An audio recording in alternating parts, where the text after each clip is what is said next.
Hello, everybody. I'm Kipp Snow, Director of the Transportation Distribution and Logistics Institute at the Community College of Baltimore County. Hey, everybody. Mike Singer, Community Manager, Baltimore and Chesapeake Bay Shipwatchers. Welcome to the Shipwatchers podcast. Just two guys talking ship, episode 41.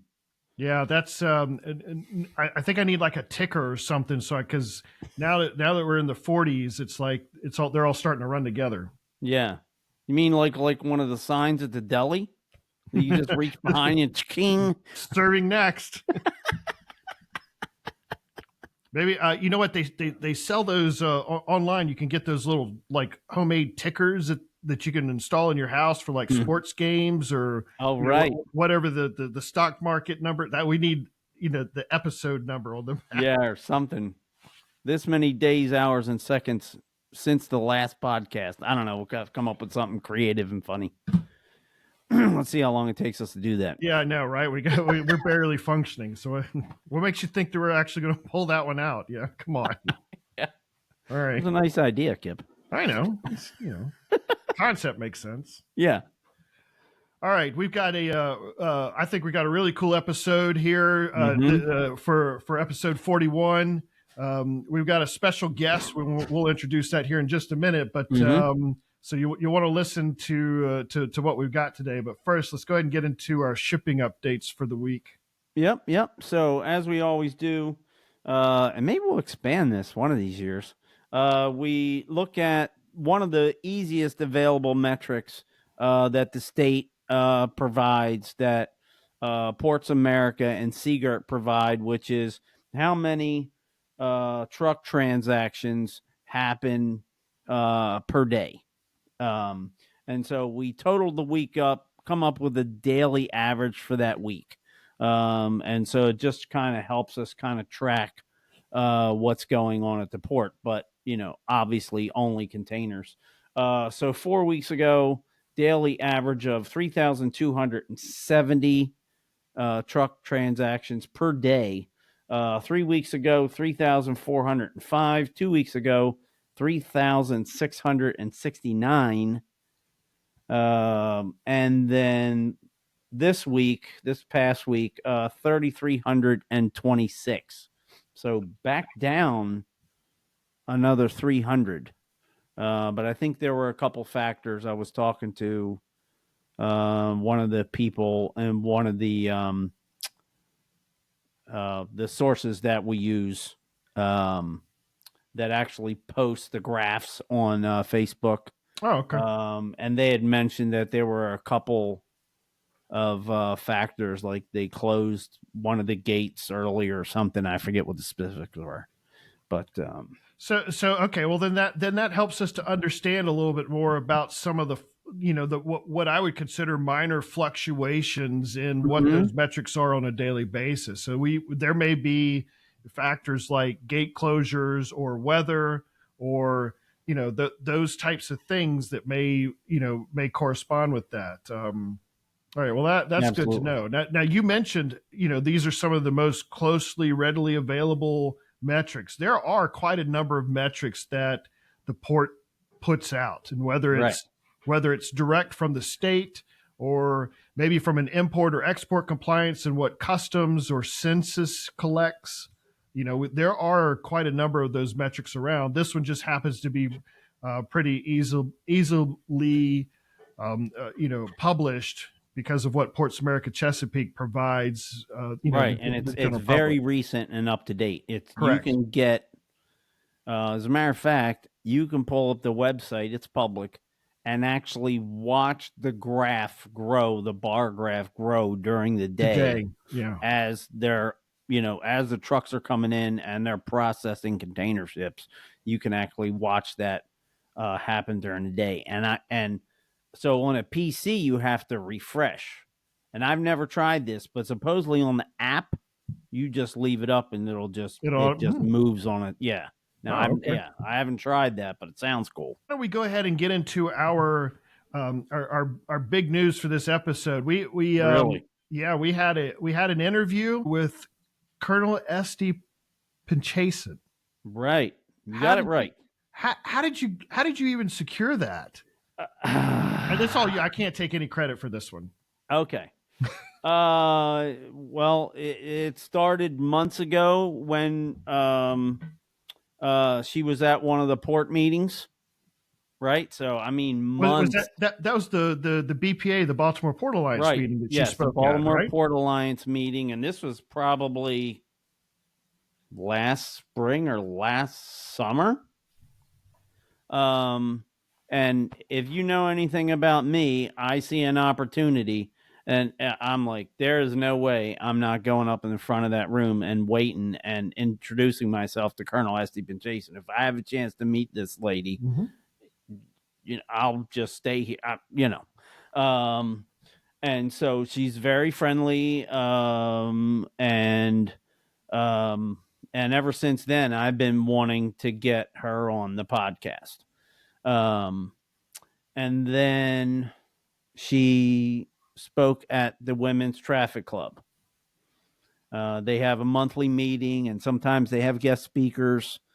Um, and you couldn't go, Yeah, I had we had Boy Scout meeting, I believe, that night. right? And so the research department said, "Hey, do you want to go?" And me and my wife Wendy and I went, and it was a great experience at a really nice restaurant. And she tells some incredible stories. She's got a great outlook on life. Right. Yeah. Um, and so I kind of stand up and I asked a question, and she's like, "Hey, I still got your coffee cup," which was kind of funny. And then yeah, you know what. Yeah. Um, and then we talked afterwards, and I said, "Hey, do you think you might be able to come on the podcast?" And she was like, "Oh my, sure." Gave me your card, and started working on it. So yeah, Excellent. here we are. Nice. All right. So, everybody, listen to this one that's coming up. We'll switch over to that recording here in just a couple of seconds. Listen in because there's a lot of information that she'll provide and a lot of good insights. So this is a very excellent interview. So hang tight with this one. Everybody, keep a watch. Hey everybody, boy, do we have a special guest for you today. We have been trying to get the Colonel on with us here on the podcast, and I can't believe it's worked out like this, that it's the anniversary week of the accident. And we have Colonel Estee Pinchasin on with us today. We're so thrilled to have you on. Um, and we had met at a port meeting way long ago, and someone gave you one of our cups, and it wasn't me. It wasn't me. I don't know who we're gonna blame this on, but it wasn't me. Uh, We should blame you for not sending one. How about that? Can we do oh that? man, why you gotta throw me under the bus, I man? know. Dang, tough room. So, welcome to the Shipwatchers podcast. Just two guys and a colonel talking about ship. I like it. How you been? Oh, doing well. It's good to see you. And I love your background picture. It's Oh, gorgeous. thank you. Yeah, we moved into the area, and I saw some people with pictures like that, and I went out on my boat for a week until I got way too many pictures just like that. Had to have it. Typically hang on a living room wall. I put it over here just as used as a background, and I thought today would be obviously really appropriate. So, can you so tell us so let's start here. Tell us what your position is. Well, What is your right now I moved over working facilities and more on the basing and construction side for the NSA. I'm the director of logistics for the military side of the NSA, the Central wow. Security.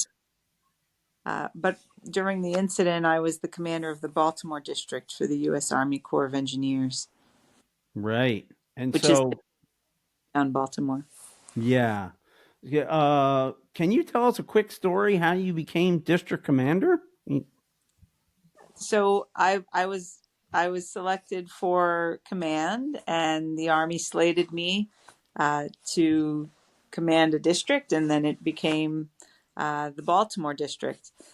The Corps of Engineers is comprised of regional centers called divisions, and within each division, there are multiple districts. So the Baltimore district is a part of the North Atlantic Division, which is headquartered out of Brooklyn, New York, and Fort Hamilton. And Baltimore district is one of those 6 districts of that region. Mm-hmm. So over the course of your career, as you advance, you are selected for positions of increased responsibility. And I was blessed, truly blessed, to get my first choice of the Baltimore district. And I had no idea that besides all the wonderful work that the Corps of Engineers employees, both military and civilian, do in building our country, that we'd have the opportunity to respond to this tragic event and assist the city of Baltimore, Maryland, and the region recover. Yeah. What an incredible thing that was. And I just want to say, and I think I may have told you this before, um, I thought it was really cool. You know, when you picture Army, you picture somebody who's rigid and just, and you let your personality out. You let your personality come through in the interviews. And I just thought that was so cool. We got to know a little bit about who Colonel Pinchasin is just kind of by you being interviewed on the news. Um, do what are some of the like day-to-day tasks like for a district commander? I mean, just day-to-day outside of taking care of horrible accidents. Depending on the district, you have a different program. For the Baltimore district, it's considered a full service district because there are civil works projects and there are also military construction projects. There are also a whole real estate portfolio that they execute for the interagency, for the federal interagency, and also the Department of Defense. And then there's a very large environmental program. So in delivering just a massive uh, portfolio of projects for the American people, not just in our region. We also had projects that we were working in other geographic locations around the country and even the world. It's a lot to manage. I have to say that I don't know that when I look at my day to day work, probably the most important thing that I ever felt I did was talk to people. Um, and as a leader, being engaged and understanding where I can help, where I can resource, where I can empower, really messaging up and reporting the good work that the team is doing. Uh, the district is amazing. I can't say enough about the federal government employees, both in the Corps, our partners, our state partners that we worked with all the time. The Corps doesn't do anything by itself. We don't work alone. I know I'm saying we, even though I'm not in the Corps, my heart's still there. In a way. Mm. Um, the Corps leverages the very best of industry, getting the very best value for the taxpayer dollars that we're given to execute these projects for the country. And being able to bring together these teams of experts to manage work from the conceptual phases through design into construction. And then sometimes when it's a repair or an upgrade or refurbishing facilities, making that lifespan for that facility longer. It's amazing what folks are doing for our country all the time. So, as a leader, to be a commander in that district was just a total privilege. to work with those professionals. Could we shift over to the Key Bridge incident for a moment? I was amazed about how, the three different contractors are out there with their three different jobs that they were dedicated to, basically occupying the same space.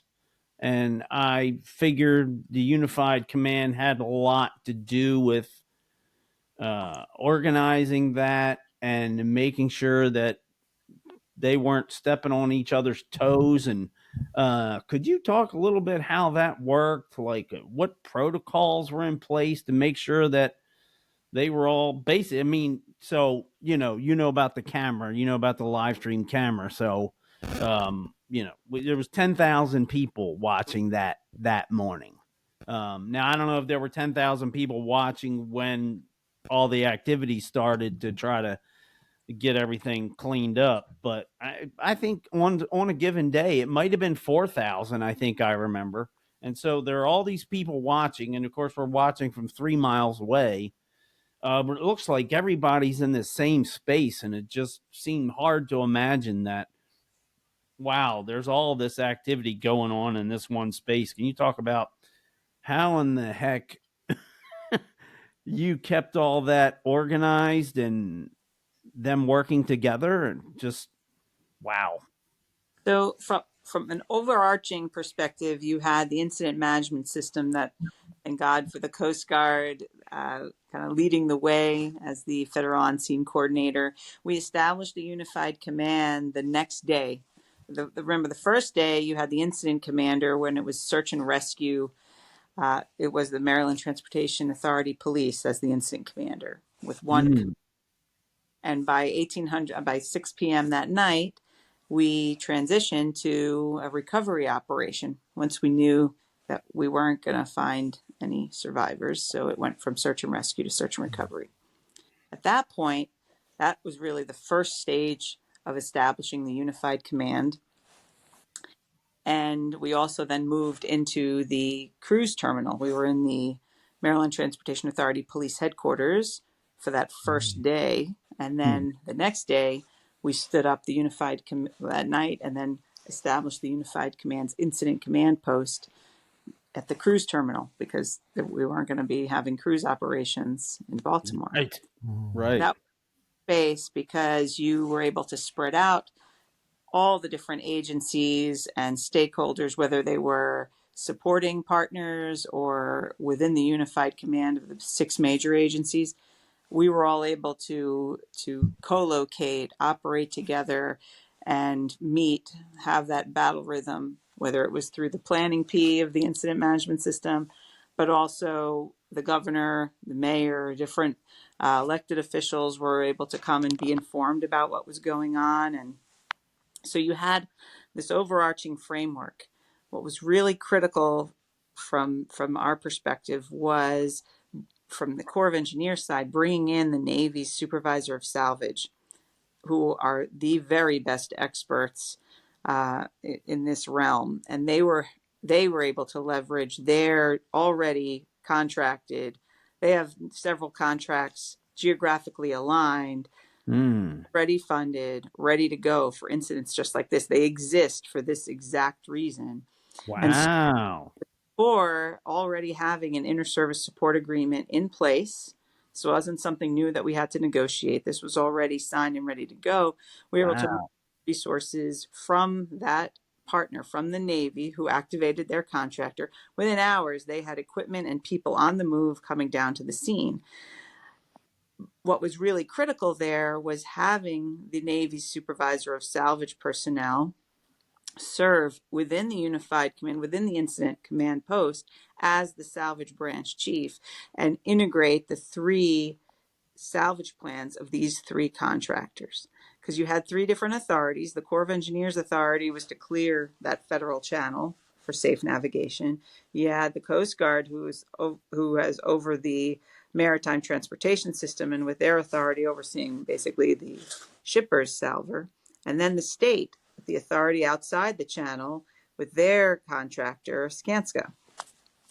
So with these 3 people, with their own 3 bosses, 3 different authorities, 3 different funding streams. I feel like I have to ask the question again. You know what I mean? I feel like I have so much more information. It sounds even more complicated now. Well, I understand having the ability to have the right tool, like the right people with the expertise, the experience, the background was critical for us. And being able to establish that battle rhythm where we met twice a day, everyone came together, and we were able to keep everybody informed of everyone's progress, raise issues, deconflict, timing, maximize the equipment, share lessons in real time when they were learning things, and share across the whole team. So we had our salvage meetings today, at the beginning of the day and at the end. The supervisor of salvage that served as the branch chief, the salvage branch chief within the unified command, Mm-hmm. deconflicted and synchronized and integrated those 3 salvage plans into one overarching plan. Wow. And I think that was key, because they might have felt like conflicting priorities. The other key aspect of working within the unified command was that we established priorities. Clearing the Mm-hmm.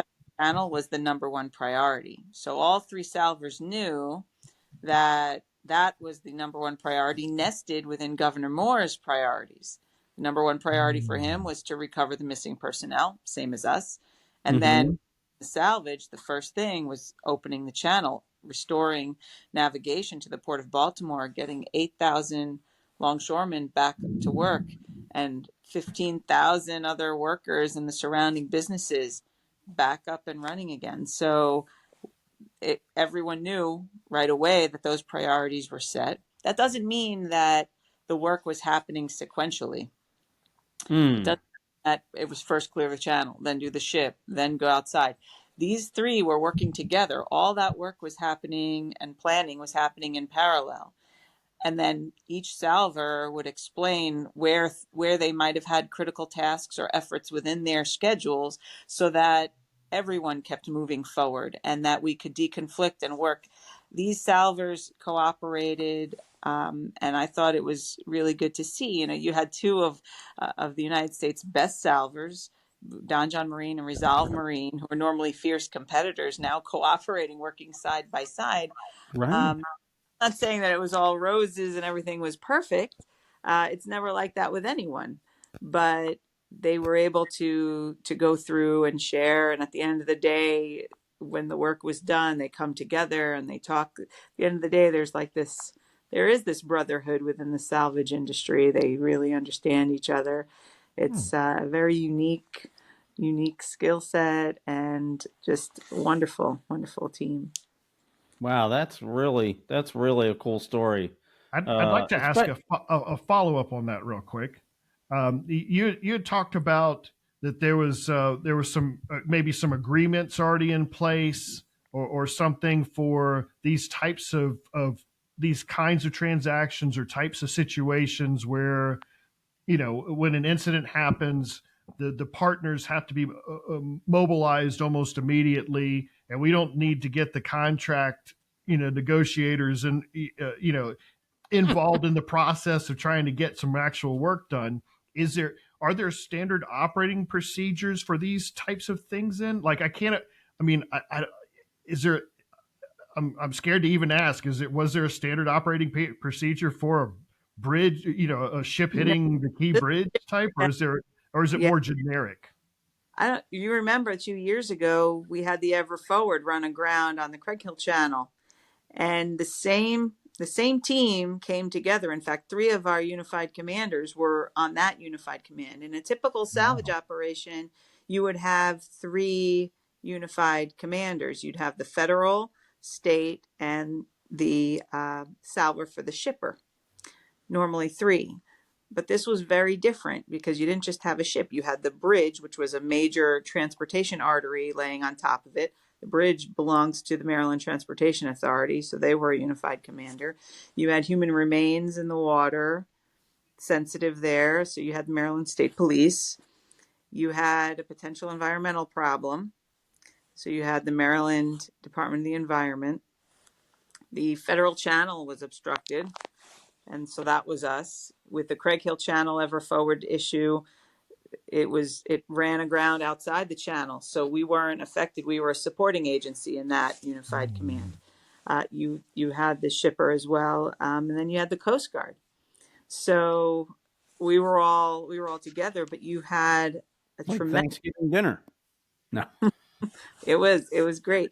But remember, even when Ever Forward happened, the team of stakeholders that came together weren't strangers. These are people we work together all the time.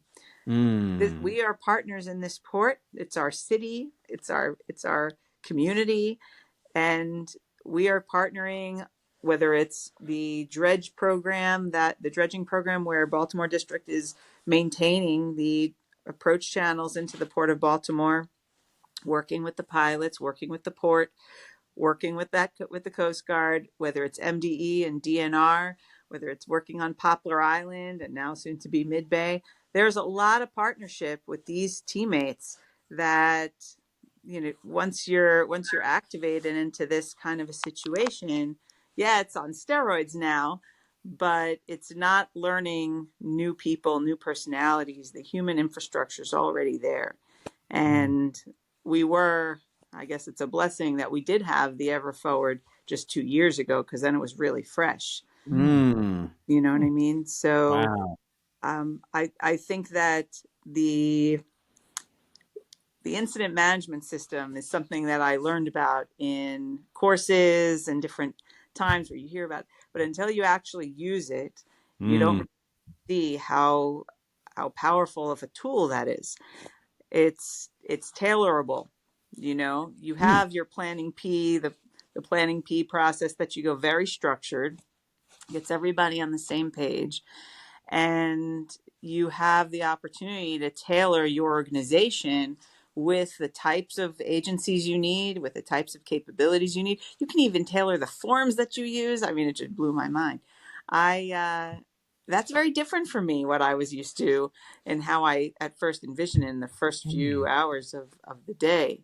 But I learned a lot, and I think that it's a great, like I mentioned, having the right tool. If we wouldn't have used that, I don't know that we would have harnessed the unity that we were able to achieve and the teamwork. So I'm very thankful for that system. And as far as an SOP for reacting to something like this, I don't know that exists. But I think the best thing that we can do is have an open mind and have excellent communication. Being together in that space, in person, all the time, something happens when people get together. There's a lot of communication that occurs that happens just naturally because you are all in the same location. And Kind of just informally, you're walking past each other or whatever, right? yeah, I also think that one of the things that came out was the emphasis on messaging progress, communicating with the press, communicating with the families, stakeholders, businesses coming in and out of Baltimore, the port community, all the shipping community. Just there's so much of an information demand. Staying nested within Governor Moore's communication strategy and his priorities, just being in sync with whether it was the demands from our elected officials in Congress and to the president through our leadership, and then also just the local community of the people that were impacted. This was a very traumatic thing. I was a new Baltimorean, but hearing from the local population how it affected them physically in their day-to-day lives, and then also just the whole region economically, even affected the national parts of our supply chain. So I think that the communication about the incident, our progress, the plan, being very transparent about that was a key part that sometimes gets neglected. And we were very blessed to have just excellent public affairs professionals that were committed to telling the story, engaging with Hispanic media channels, also with that community. Just really great job. That I'm learning so much. You talked about the difference between being in the headquarters and moving to the cruise terminal, and all the different groups and being able to be together but spread out. So everybody, I mean, I never really thought about all that, and I didn't know about the Navy salvers having all that stuff ready to go and pre-arranged. And I mean, that is just amazing. And then the part about the ever forward, and like you would all just work together like 2 years ago. So it was like, hey Dave, hey Esty, hey Bill, how you guys? No, I mean, so wow, a lot of really cool background. Thank you so much. Um, so just because you just mentioned something, I mean, I feel like this should be at the end, but so you talked about all the affected parties and communities. How does that make you feel that you did so much to help them? I mean, I think that we didn't do anything by ourselves. I I know that that's probably the most meaningful part, to know that there were people that were worried, going to sleep at night worrying if when they're going to be able to get back to work, how they're going to pay their mortgage. There were families, 6 families, that were waiting to have their loved one come back mm, and give them some closure. So there's always that meaningful part of the work. I think it's really rewarding that your engineering side, your problem solving side, your leadership side, you when you go beyond the paper that you're working on, and you know that there are people behind that, and you always remember that, it gives you that extra motivation, and it keeps that fire going. And I'm very proud of how the whole team always kept that in mind. They never forgot that. It wasn't just Groundhog Day again and again. I felt that everyone remembered the impact that it had, and no one was lax. We knew that every day mattered. It mattered to the state as a whole, and it mattered to people, and it's still affecting people now. There are people that are still affected by that bridge being down, the traffic, and everyone's very much looking forward to this bridge being rebuilt. The design is already underway. The state, I mean, they were already forward thinking during the recovery. We already had DNR, MDE, the Corps was there. They're looking ahead to the permitting and how they're planning for the future. So, I mean, they knew that this was everyone took on their role, whether it was for today and the next like 50-meter target right in front of us, and then down the road to further and further down the road. So I think that you had just a tremendous team. It really goes to show what we have here in Maryland. It's just a remarkable community of folks. And I don't want to make it sound like Miss Mary Sunshine, everything's perfect and awesome. I love I watching. thought that's who we were talking to. Wait a minute, who is this? No. No, but it's great when you watch people disagree and they're duking it out and they're fighting for what they believe, because they're not apathetic about it. They really care, and they're devoted to their work and to the state and to the people. You can feel it. And I don't know that I mean, I think that it's one of those things that I love about our country, and I think that people don't see enough of it on the you don't hear I mean you don't hear about the state employees and the federal employees that are just crushing it every single day, that are There you pouring go. heart out into their work for this country every day. You don't see it. And by the way, they're doing this all the time, not just when there's a bridge down. They're doing this every day. They're going the extra mile. They're making every dollar stretch every single day for the American people. And I think that it's wonderful that we have a country like this with this type of a workforce, both on the state and federal government side.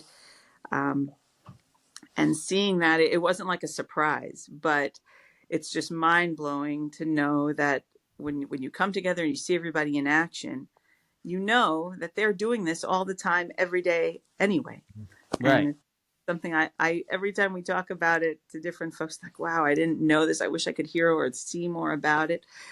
So I hope that we get a chance to really thank those employees for all their hard work all the time.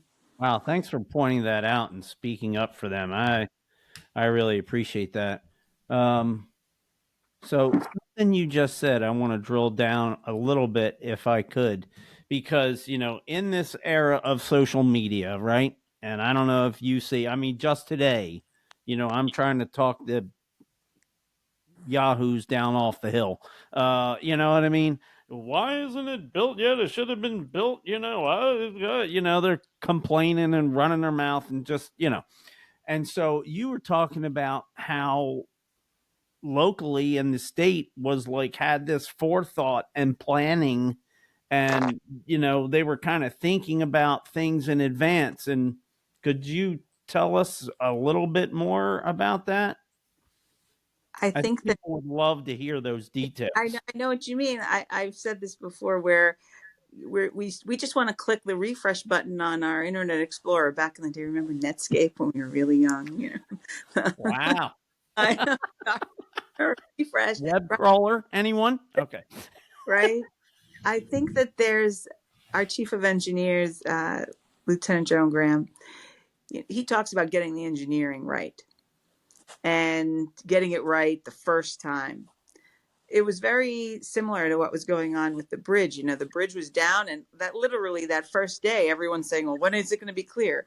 The next day, when is it going to be clear? When is it going to be open? And we were still studying the problem. We were still figuring out what it looked like underneath and what we were dealing with. And there was so much stored energy down at the bottom of the channel where the bridge was a mangled, bent mess, just completely collapsed, and the structure was, it looked peaceful from the water, but there was so much stored energy in that wreckage that we had to be very careful. And every lift, every cut was engineered to um, make sure that we were going to be able to do it safely, not lose anybody else on that site, and do it methodically.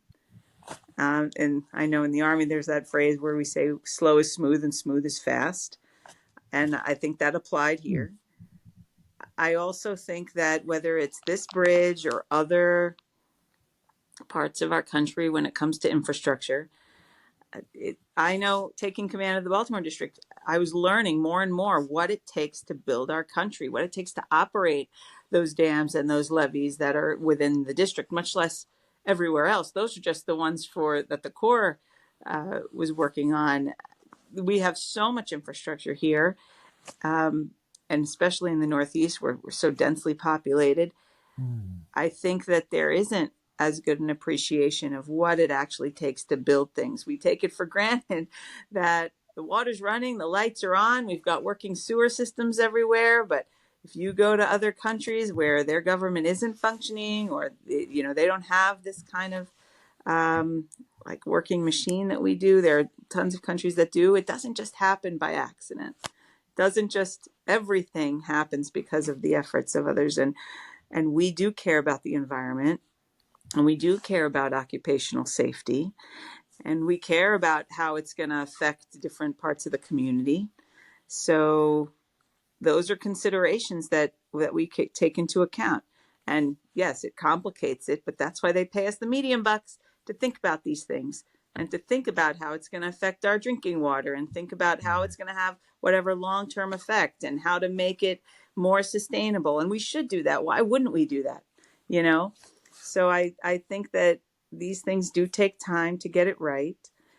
And there's no doubt that we're not perfect, but we're always moving towards better and learning.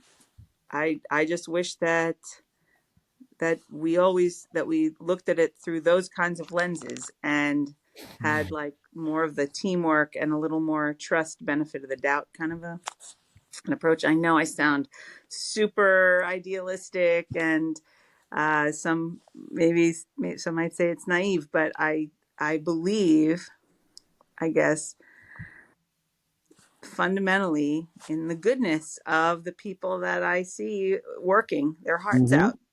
And Yeah. and I think people, that's just a message from a true leader. well, so I'm here in my uniform. People thank me for my service all the time, but I mean, the military isn't the only group that serves. We have, whether it's our firemen, our police officers, our teachers, everyone in the healthcare profession, but all the folks that are building our country, those employees that I mentioned, I mean, we live our life in that every day. We're on these roads, we're on these bridges, we're using our we're using our plumbing, we're using our water distribution system, our electrical distribution system. It's all connected, and this is all being built for us. I feel like they're all serving as well, and we should be thankful for them too. Absolutely. So can we go back to that night, that morning, whatever was appropriate for you? Can you talk about how you felt when you got that first phone call or whatever? Like So everybody asked me that story, that yeah, question. the first phone call I got was from my mother-in-law, Bobby's mom. She fell asleep in front of the TV and got up in the middle of the night to go to the bathroom and saw the banner running on the bottom of the screen and the bridge falling. So she called my husband's phone, and that's the one that woke us up. So I'm talking to her, and as I'm talking to her, my phone started ringing. So started reacting, and at the time we didn't have any details. We knew the bridge was operational, and we didn't know yet at all. The first thing we wanted to do was get accountability and then inform our leaders and figure out how we're going to come together. We activated our emergency operations center. It wasn't until the next few hours and later in that day that we learned of the calm and steady reaction of the Maryland Transportation Authority police dispatchers, who got the Mayday call and quickly contacted the Maryland Transportation Authority police that were patrolling in the vicinity of the bridge. They wouldn't have been there. They wouldn't have been that close to respond that quickly had that construction crew not been on the bridge. As you know, How ironic. yeah. I never really thought about it that way. Yeah. How ironic is that? Yeah. Mm. And it was so fast where the Mayday went out and then they stopped the traffic, and then they didn't. I mean, it was less than 2 minutes Amazing. from when I understand that. Yeah, so it's really tragic. Yeah. Not we appreciate you coming on and talking with us about such an event. I presume it's not always easy to talk about. So let's go right into something, very difficult situation, obviously. Can you just talk about, and you're a very positive person, but can you talk about what were some of the more positive situations and experience that, took place because of all this or during all this? I think that we had excellent advocacy from our leaders. Mm-hmm. I never felt that it was the state of Maryland against the Corps. It felt every day, Governor Moore, Mayor Brandon Scott, they would come. We had elected officials, Senator Cardin, Senator Van Hollen showed up. You had elected the elected officials from the state and federal level coming into our meetings with Governor Moore. And we talked usually at 10 o'clock every day. And he really took time, just like the military leaders, to understand the complexity that we were dealing with, why we were in the beginning days, in the first few days when we didn't have a kind of a solid schedule of this is when we think we're going to start lifting, this is when we think we're going to be done, and we were just in that engineering analysis problem defining stage. He messaged that out, and the more we kept reporting, the more transparent we were. He kept being transparent with the American people, with the people of Maryland. I thought that set a really good environment for us. The leaders above us created an environment of empowerment and trust. I thought that was very positive. I also think that the willingness of the teammates to learn from each other, from the core side, learning to operate within the unified command for our district. We had different roles in the past, but to be in a unified command and bring our folks in, have our emergency operations center team, bring in our geospatial specialists, leveraging our reach back capability for the Corps, just like we always do. I felt like I had the full force of the Corps of Engineers behind us. And we were establishing a limited access channel at first. I don't know if you remember when we shifted from that large span that was over the ship, over the dolly. We were working to plan the controlled demolition of that massive span. We opened what we called a limited access channel that was going to be 300 feet wide, and eventually it was 400 feet wide, down at first 35 feet, and then we got it all the way down to 50. But in order to first basically validate the dimensions of that limited access channel, we brought the Maryland pilots down to Vicksburg, Mississippi, where the Engineer Research and Development Center created a simulation for them with, they're not just going through a channel like it's nothing. They have wreckage on the right. They've got a wreckage on the ship on the left. There was a lot of preparation that had to happen to stabilize the ship so that as the water is being displaced by these big ships coming through while the dolly was still in place, everything would be safe and we wouldn't delay the work further. So having those kinds of capabilities that are complementary to the overarching effort, I thought was wonderful. We brought in teammates from around the Corps. For me, I thought that was a wonderful way to allow the impacted district, who already had the relationships, knows the land. We were able to continue to function, continue to deliver the program, and be supplemented by teammates from other districts around the country, which gave them an opportunity to learn about the incident command system, learn to operate in a unified command, but then it supplemented the personnel that we needed at the Baltimore district and allowed us to continue to deliver our regular work. I thought that was a really positive way to approach it.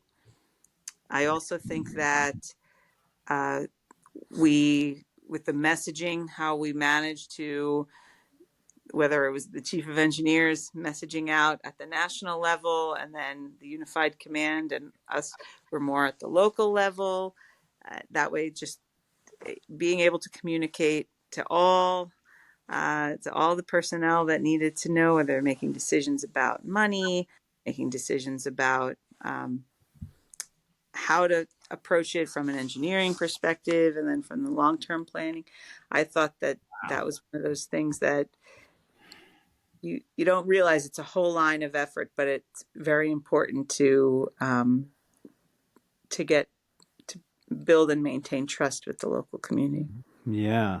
So you are leading me right where I want to go. Huh? I didn't know that. So So let's go back a few weeks when you spoke at the Women's Traffic Club meeting. The last story you told was about trust and communication and about a company in Baltimore. Can you tell that story again? I thought that was a great point about, the communications team and how well they worked. So it was actually Governor Moore at one of our morning meetings with him. He told us about how thankful he was for not just the engineering work, but also the communications and how transparent, forthcoming we were with information. And he saw there was the Baltimore district did such a great job with posting things, whether it was on Instagram, and just keeping the community informed as to what was going on. And the Unified Command really embraced the Joint Operations Center within the Unified Command, really embraced the Corps of Engineers model of telling the story, getting out and telling the story. We really appreciated their support. So Governor Moore explained that he was at a ribbon cutting for a new business that opened in Maryland with hundreds and hundreds of jobs.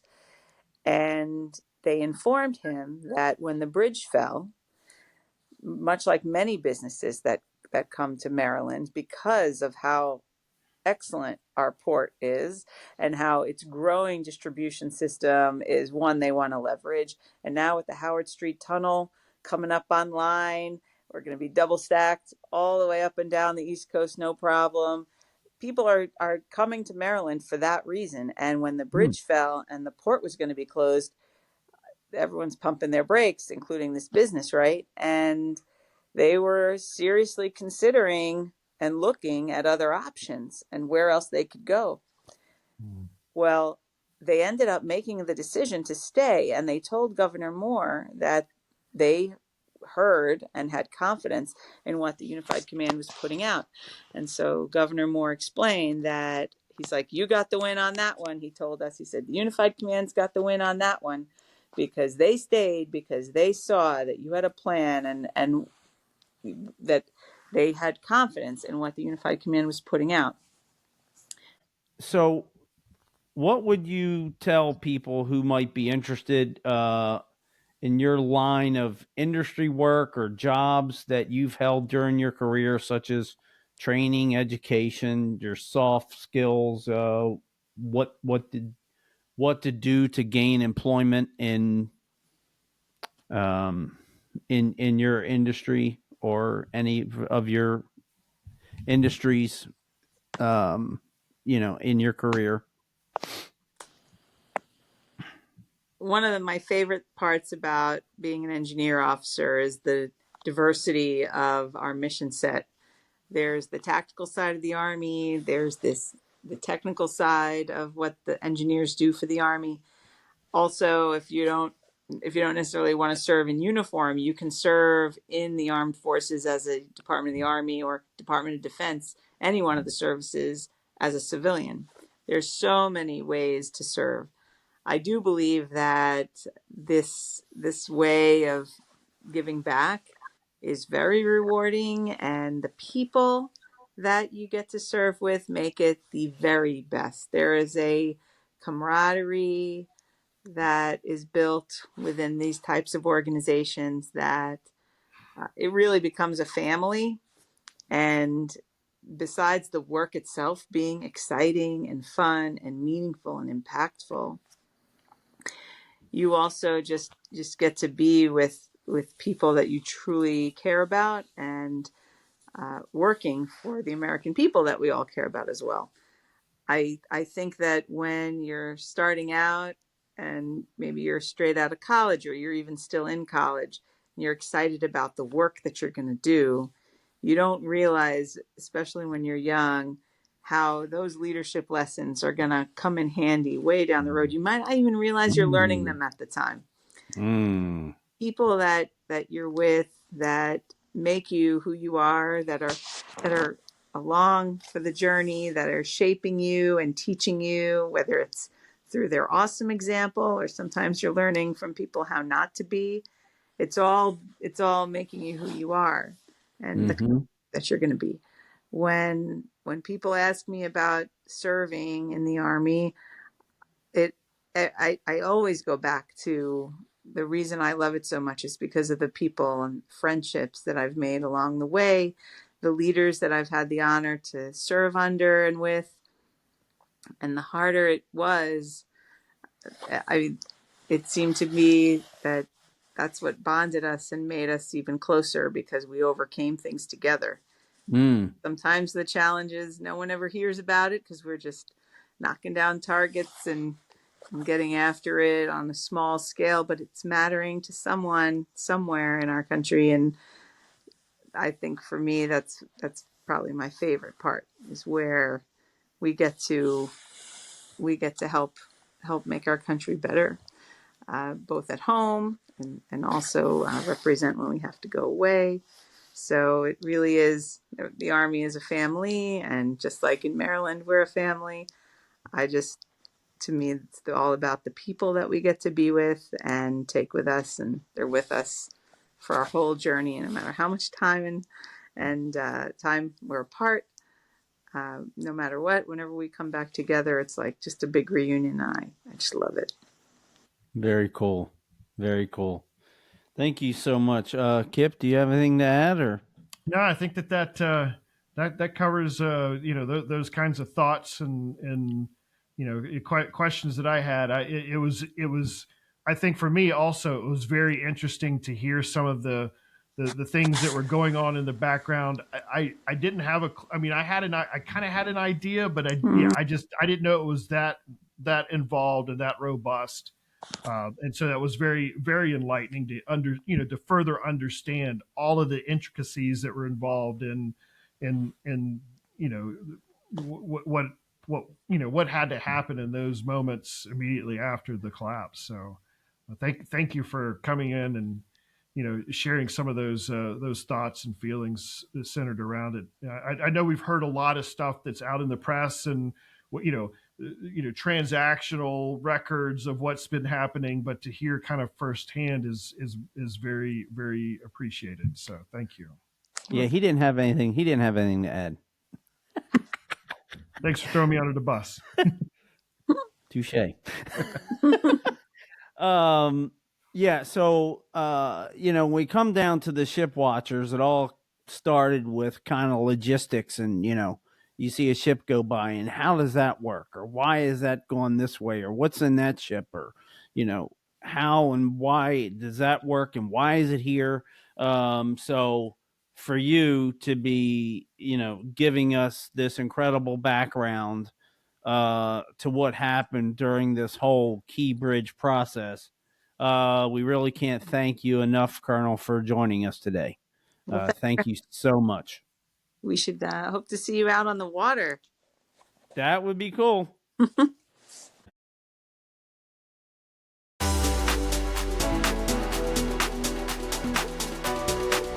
I guess You're speechless. I'm speechless. Obviously. Like I'm literally speechless after that one. That was just I could not believe the not only the information that she provided, but just the thoughts and the feelings and what all was involved.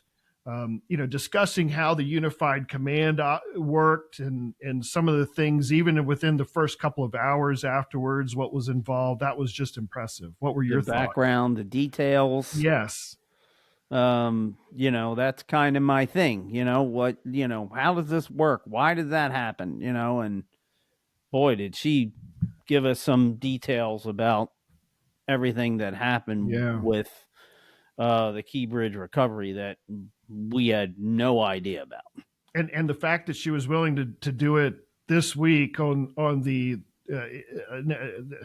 I don't want to say anniversary week, yes. but it's been 1 year since the bridge collapsed, and for her to be able to come on with us was just something else. Yeah, isn't it kind of weird how that works out? Like you once we've been like, wow, if there was any way we could ever get Colonel Pinchasin on the podcast, how long have I been saying that?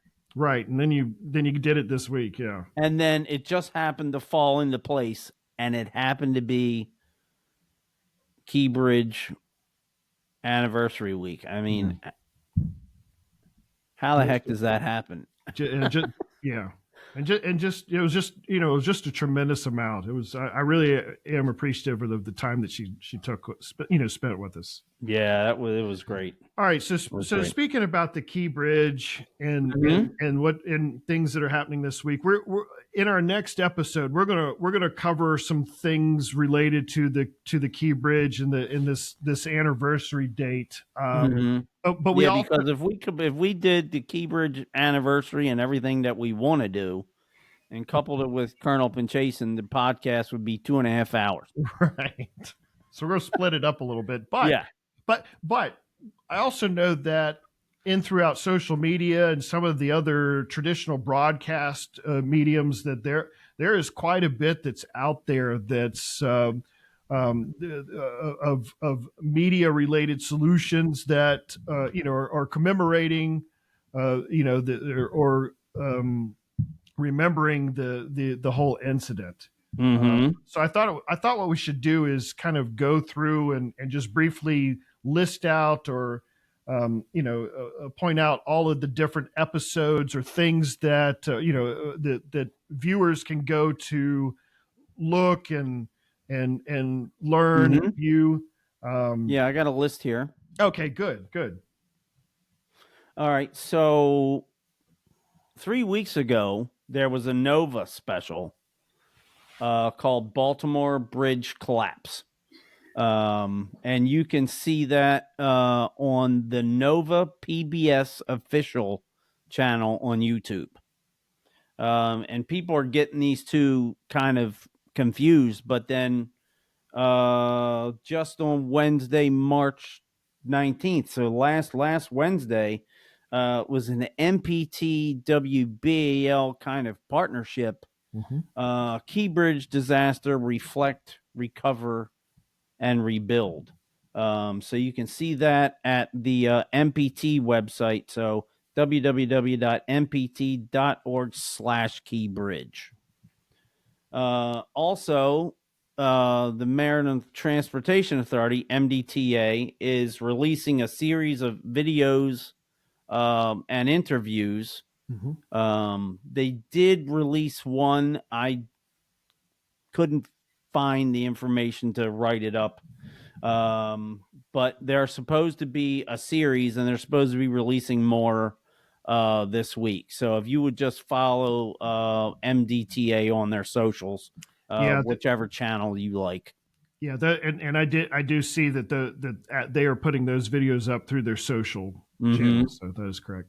And then WJZ channel 13 airing Wednesday during a 7 p.m. special marking a year since the collapse.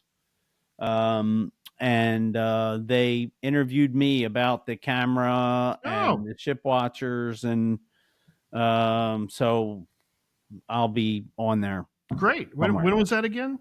Wednesday, 7 p.m. There's a 7 p.m. special on channel 13. Okay. All right. Set your DVRs for that. And if you want to go see some of the other specials, you can go either on those social media handles or to those, either Nova's website. I'm sure MPT's got it on their website. And they're kind of together too. So when you go look for that, you might see them both kind of close together, so you can watch both of them. But both, right. I've seen both of them. I watched both the Nova special and the MPT special, and they addressed the Key Bridge commemoration from two very different perspectives. It was quite fascinating to watch. But both great. Of them. But both great. Yeah, I enjoyed watching both of them and the information that they were providing. So yeah. So you had a visit this week. What did you do? I took a field trip on Thursday afternoon. We went out, or did you go by yourself? Yeah, I went. Did they have a whole school bus just for Kipp? Yeah, no. I took my own trip after work. I went down to MITAGS, the Maritime Institute of Technology and Graduate Studies, Mm-hmm. and In they're Linthicum, right by the airport there, off that's of right. 295. That's right. Mm-hmm. They had an open house on Thursday, March the 20th. So for those of you who don't know, MITAGS, it's their acronym is MITAGS. Mm-hmm. They're a nonprofit maritime training and ship simulation center, which is operated by the Merchant Mariners Masters and Mates and Pilots Union. And so they have this location here in Linthicum Heights. They also have their West Coast campus out in Seattle, Washington. Mm-hmm. And so if you want to go get your mariner credentials and go through the coursework, this is the school for you to go to on that. Mm-hmm. So that's all of your top end, captain, above the, your captain's license and those types of credentialing. Mm-hmm. At their open Can you house, still go like in the big like simulator where they show like they can? yeah, Do they still have the like where they give people like the former Key Bridge experience kind of? yeah. Let me Wow. pull up some pictures of what of what Cool. we got to see. Let's see, where's the? I gotta find the sharing button now here. My back hurts. I need to start drinking. Oh, and I got to go to sleep in like a half hour. Yeah, there you go. We're almost done. All right, here we go. Let me see if I got the. All right, so look at that. That's yeah. So what this was is we had they had an open house where they mm-hmm. celebrated their new maritime museum and they showcased some of their new cutting edge training technology labs. Mm-hmm. And so what you see in some of the pictures that I'm going to show you, they had 6 new virtual augmented reality bridge simulators. Let me see if I've got if there's a picture of that.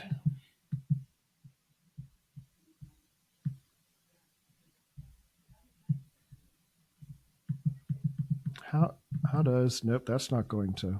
Yeah, you maybe you don't have them in the same. Oh, you were on the last picture. Okay. That was on the last picture. I am sorry. Here, let me start off. Let me start this over.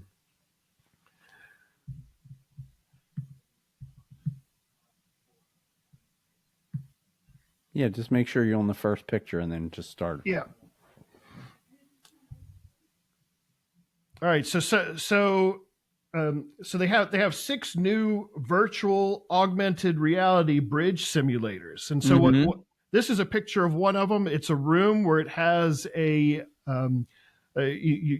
Oculus or your virtual reality goggles that's tied into some software, and in that room, and you can see that picture has got a green screen on it.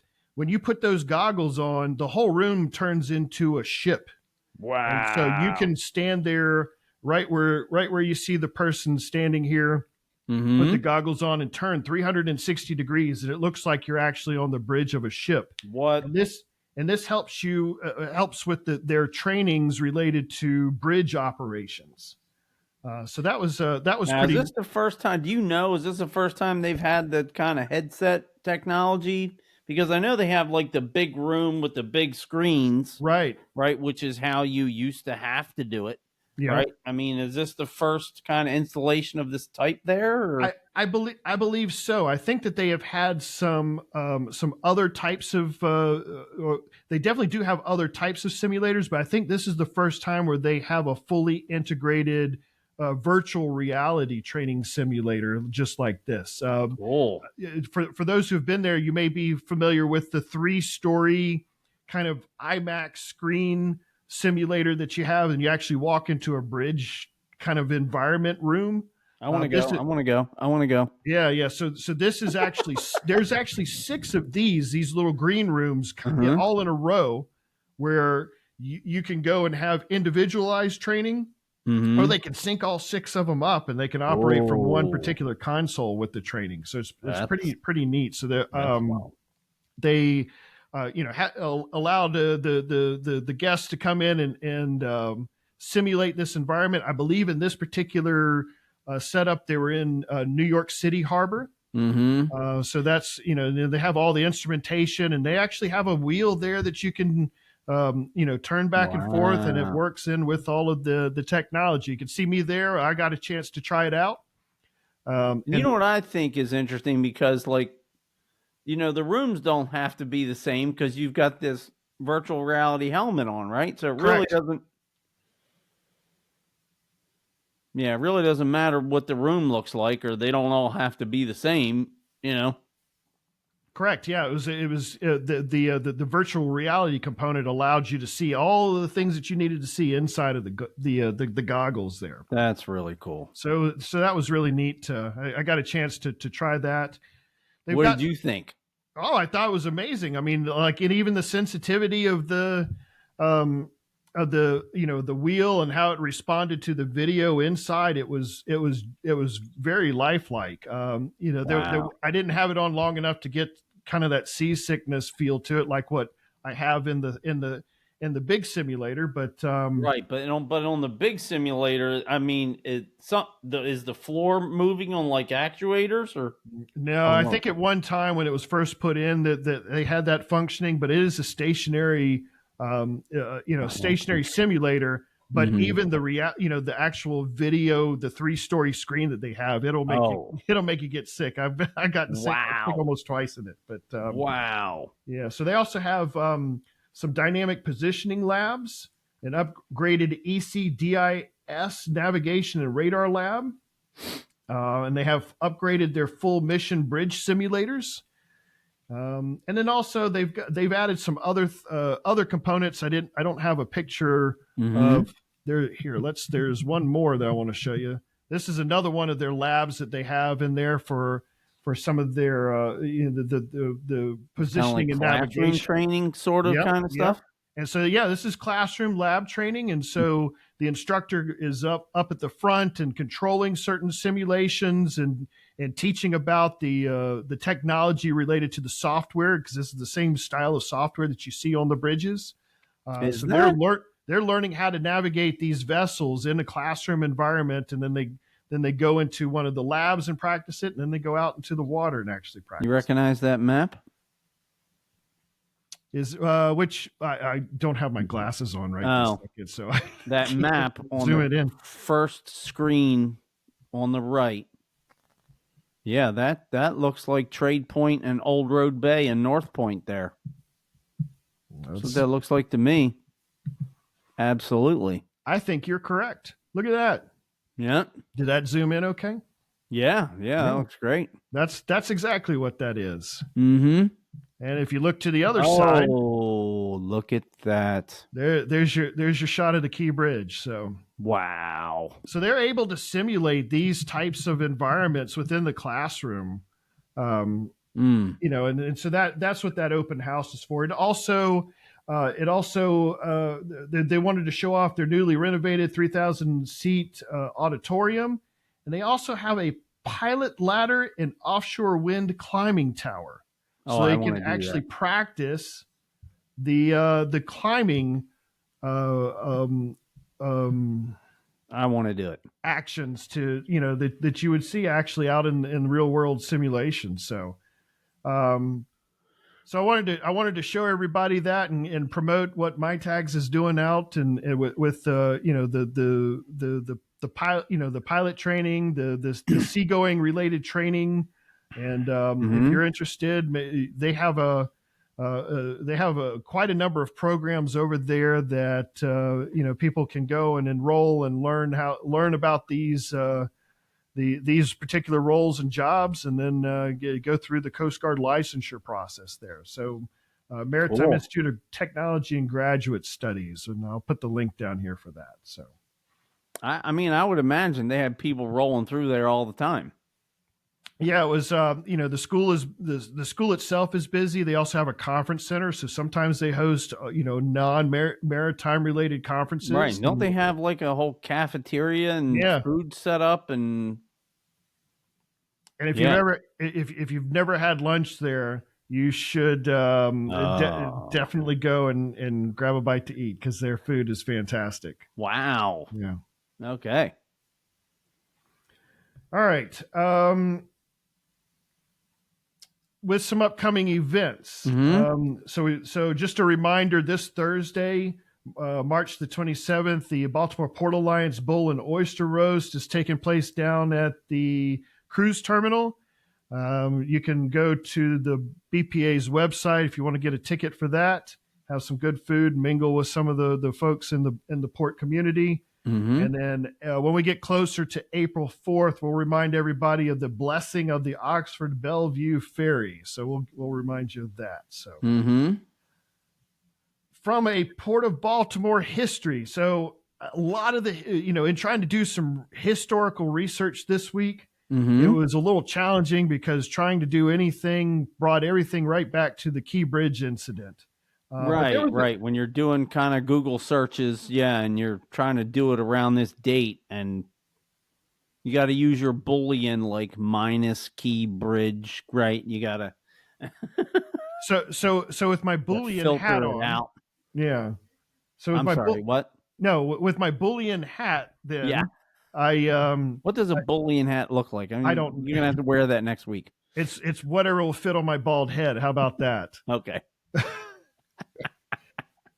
So March the 5th, back in 2021, David Hartman took over the role of president of the Steamship Trade Association. So I work with David a little bit with with some of the training aspects of the industry. And he took the leadership of the organization after untimely death of Michelangelo. So just remember him, and during this time, Saturday, March the 18th, and this was I didn't write the date down on this one. Hold on a second. No, you did. Did I? Yeah, you just. What year was that? What year was? Hold on. 2 years ago. Because we were in Florida. And the cranes were coming up the coast while we were on the beach. 2023, correct? Yeah. Okay. All right. Was it? Yeah, maybe. And the Pride Baltimore was coming into town that within a day or two of that. All right. So it was kind of interesting, the Shipwatcher guy with the Baltimore and Chesapeake Shipwatchers, and I'm on vacation in Florida, and then here come the cranes from the Port of Baltimore. It was kind of weird.